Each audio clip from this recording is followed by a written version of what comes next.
Today, it's all or nothing. Always, praise goes out to you. Yeah, all the praise goes out to you. Hello guys! We are the Guidance Tambourine Dancer. So, magbibigay ng message ang ating mga Guidance Tambourine Dancer. So, magsisimula tayo kay Jayla! Jay, pakilala ka.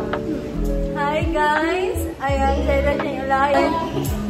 Ako pala isang tambouriner ni Mr. Vincent Garagay, ang isang influencer ng Guidance Tambourine and a leader. So, masasabi ko lang po dyan sa mga tambouriners ay kung ano man yung pinagdadaanan nyo ngayon, lalo na sa panahon ngayon na mahirap. So yun, pagputuloy lang natin ang ating pagsayaw, pag-serve dyan kay Lord. Ayun. Yay! Next, let us welcome Rachel K. So, if you are an aspiring tambourine dancer, first you have to desire muna na mag-join ka talaga sa tambourine, and also dapat be committed kay hindi madali na pumasok sa isang ministry na alam mo wala sa puso mo. So, of course, habang nagtambourine ka, huwag mo kalimutan na of course magbasa ng Bible and do the yes, ang hirap ng Tagalog. Yeah. Nag-aisip ako.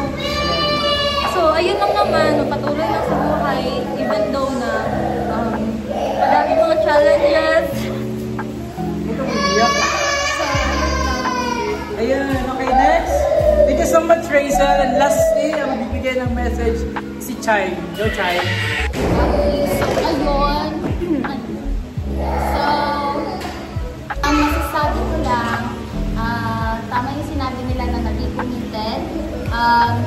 Once na you will join tambourine ministry, you have to be sasayaw ka na dapat kay Lord ka nakafocus. Tapos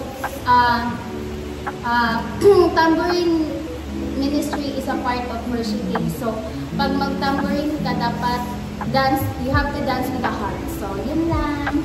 Yes. Yeah, thank you so much, Jose. Okay, babay na tayo sa ating mga.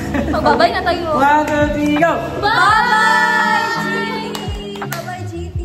Bye-bye, GT! 1, 2, 3!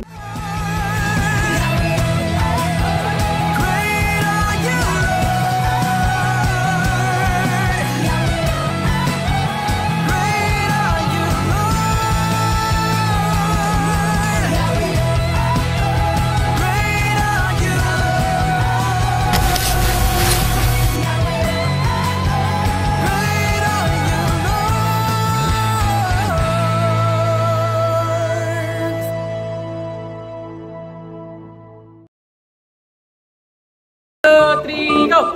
Hello guys! We are... Tumino! 1, 2, 3! Ako na magsasabi. 1, 2, 3, go! Hi! Intro pala! Wala na!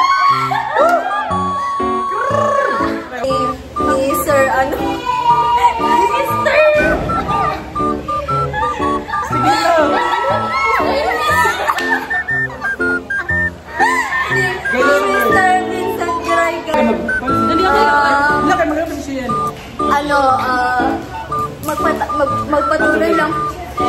Magpatuloy lang tayo hanggang sa Go!